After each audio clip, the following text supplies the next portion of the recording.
नशीब खूप बलवत्तर होते म्हणून मृत्यू अगदी जवळून गेला तरीही महिलेचा जीव वाचला.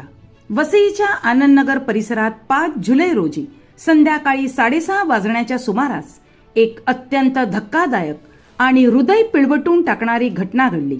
मुसळधार पाऊस, साचलेले पाणी आणि सोसाट्याचा वारा सुरू असताना एक महिला फुटपाथवरून आपल्या घरी जात होती. मात्र काही क्षणातच तिच्यावर मृत्यूचा काळ आला.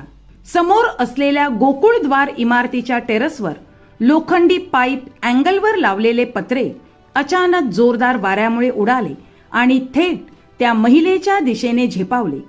ही संपूर्ण थरारक घटना सीसीटीव्ही कॅमेऱ्यात कैद झाली आहे.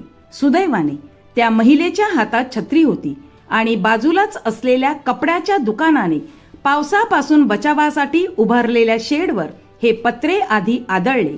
त्यामुळे त्यांचा जोर कमी झाला आणि एक मोठी दुर्घटना टळली. अन्यथा या घटनेत महिलेचा जीवही जाऊ शकला असता. तरी देखील या अपघातात महिलेला गंभीर दुखापत झाली. तिच्या कपाळापासून डोक्यापर्यंत खोल जखम झाल्याने जवळपास 20 ते 22 टाके घालावे लागले. घटना घडताच स्थानिक नागरिकांनी तत्परता दाखवत तिला तात्काळ जवळील रवी हॉस्पिटलमध्ये दाखल केले. काही दिवस उपचार घेतल्यानंतर तिची प्रकृती सुधारली असून तिला घरी सोडण्यात आले आहे. ही घटना पुन्हा एकदा अनेक गंभीर प्रश्न उपस्थित करते. पावसाळ्यापूर्वी इमारतीवरील सैल पत्रे, होर्डिंग्ज, धोकादायक संरचना यांची तपासणी होते का?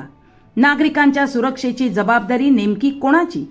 आज ही महिला नशीब बलवत्तर म्हणून बचावली आहे, पण उद्या अशीच एखादी घटना एखादीचा जीव घेऊ शकते.